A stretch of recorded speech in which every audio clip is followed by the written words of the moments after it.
Okay, so today we'll talk about connective tissues.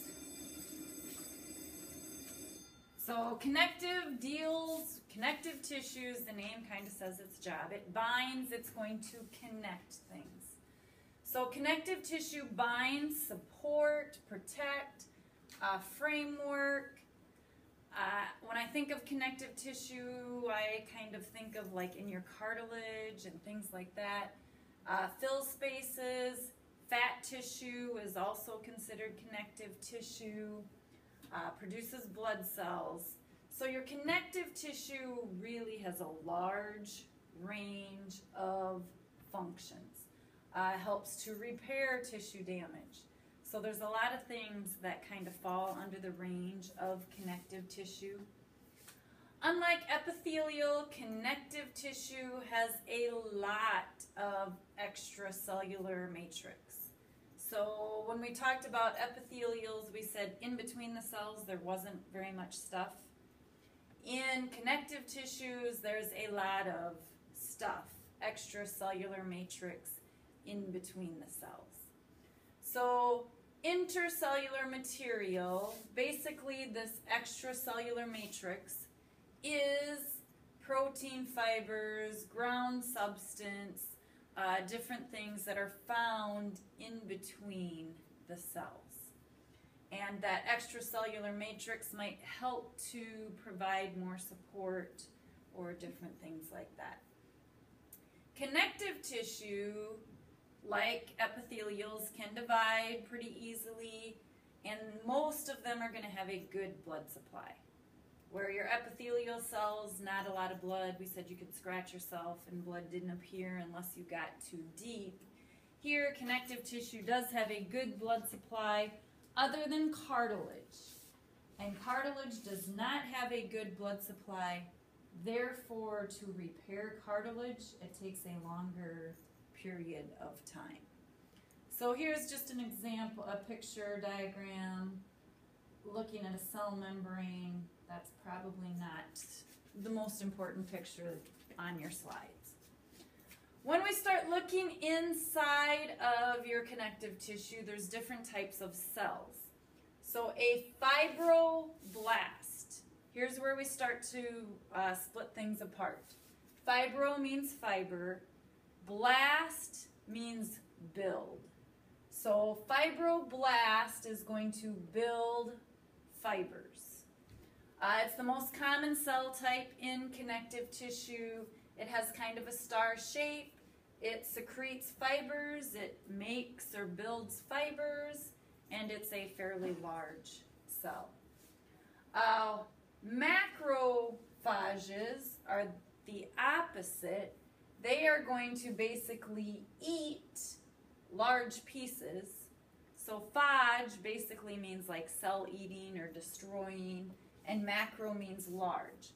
So these wandering macrophages are scavenger cells. They're going to get rid of foreign particles.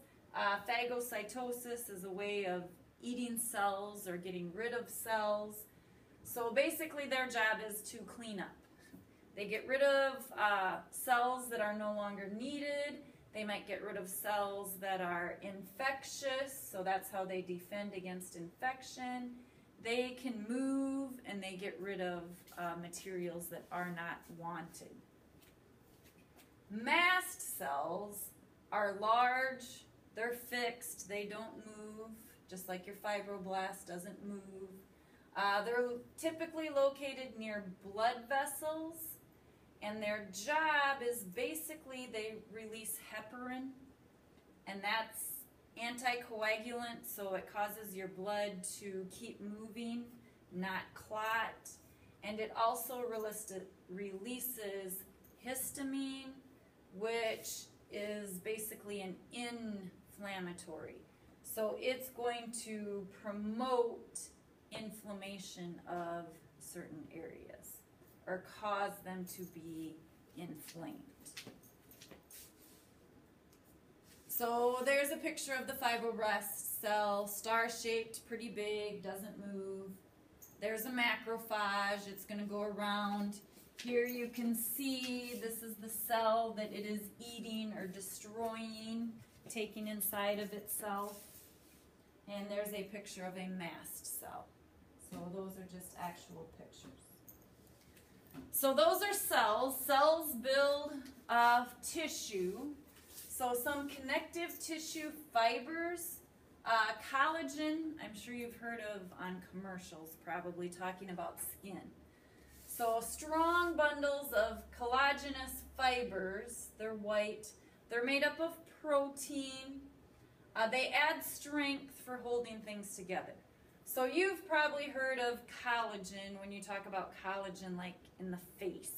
And as people age, they lose collagen. So they lose some of that strength and their skin starts to sag and you have wrinkles.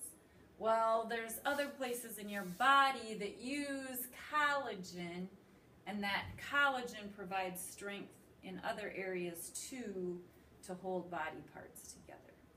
So collagen strength holds things together. Elastic fibers are going to be yellow, more yellow in color. They're made of elastin. Elastic, you know, you think of elastic, it's stretchy, it adds flexibility. So elastic fibers are going to allow for more movement, more stretching, more elasticity. Reticular fibers are very thin. They are also collagenous, so they have collagen, and they are going to be a supportive network. The main thing there, if you saw them, they're much thinner. They almost look like spider web look to them. Also classified as connective tissue, loose connective tissue, dense connective tissue, and then there's specialized connective tissue. So when we start looking at those, loose connective tissue means just that. They're not tightly packed together. So areolar, adipose, and reticular are your three kinds of loose connective tissue. Areolar tissue, very delicate, thin membrane. Basically, its job is to bind body parts together. So obviously your skin has to be somewhat attached to organs underneath it.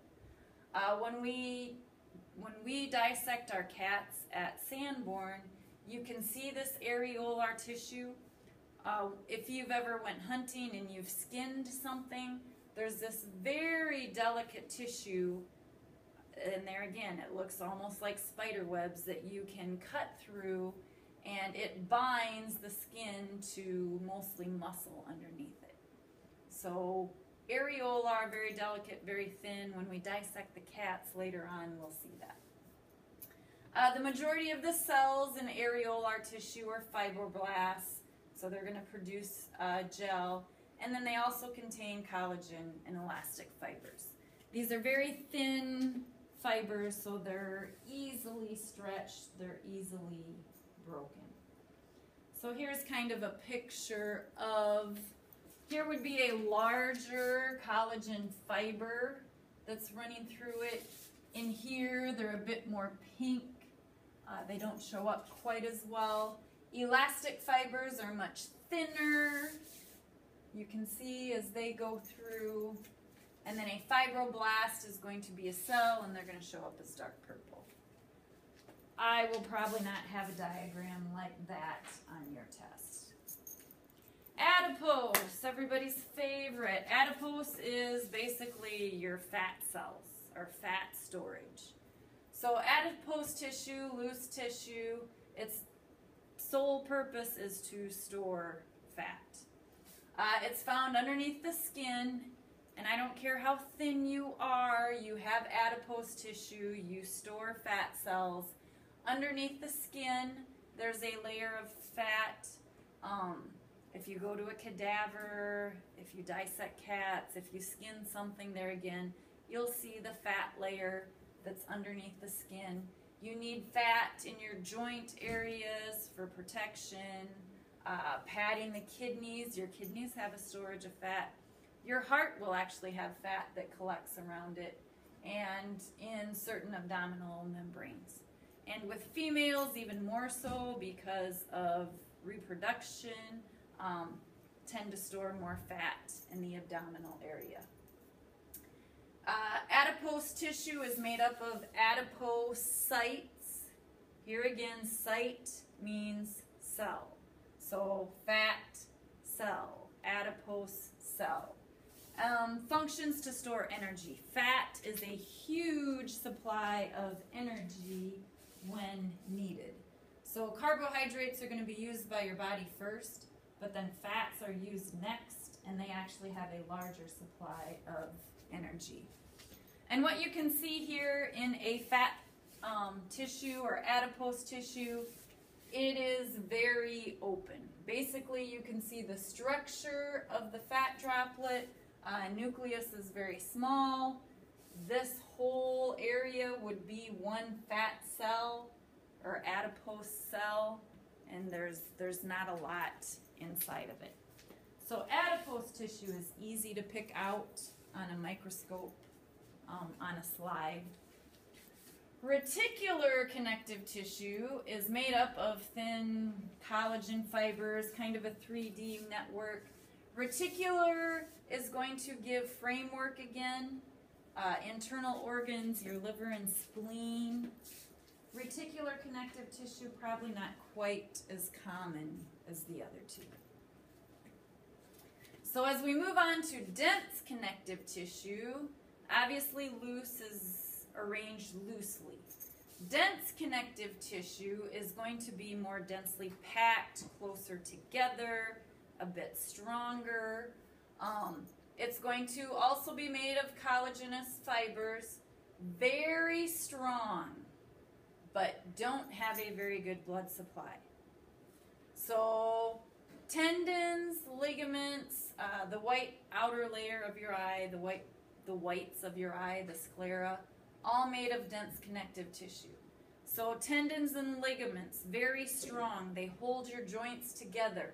However, if you tear a ligament, a torn ACL, if you tear a tendon, it takes a long time for them to repair because they don't have a good blood supply.